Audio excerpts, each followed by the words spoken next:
Струга е класичен пример за непочитување на правната држава. Општината во моментов е управувана од урбана мафија која што секојдневно врши злоупотреба на законите за градење, за просторно и урбанистичко планирање и оној за постапување со бесправно изградени објекти.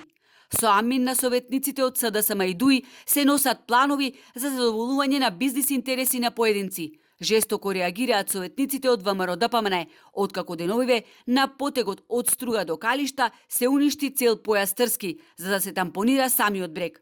Бесправното градење статистички гледано е најзастапено кривично дело на подрачјето на основниот суд Струга. Буквално нотарен општо познат факт е дека целото крајбрежје е узурпирано и изградено со дивоградби од лица блиски до локалната власт, кои што немаат одобренија за градење, немаат договори за концесија и не плаќаат никакви надоместоци на општината.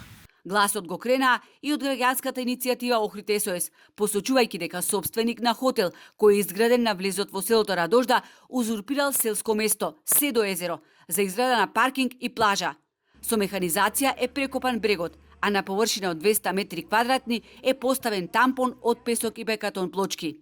Јавноста шпекулира дека собственик на хотелот е вработен токму во општина Струга, од каде му одобриле елаборат за заштита на животната средина.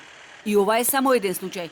Вдолж целото крајбрежје од Струга до Радожда се изградени десетици хотелско-гостителски објекти од тврда градба.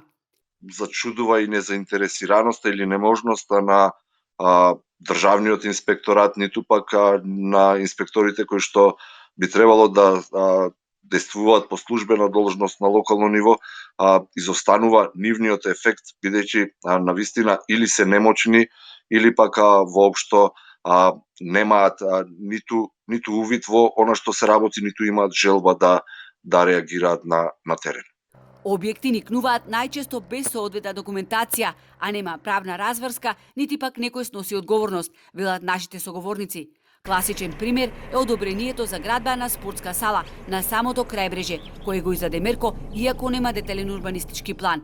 И никна сала, ама не за спорт, туку за свадби и прослави.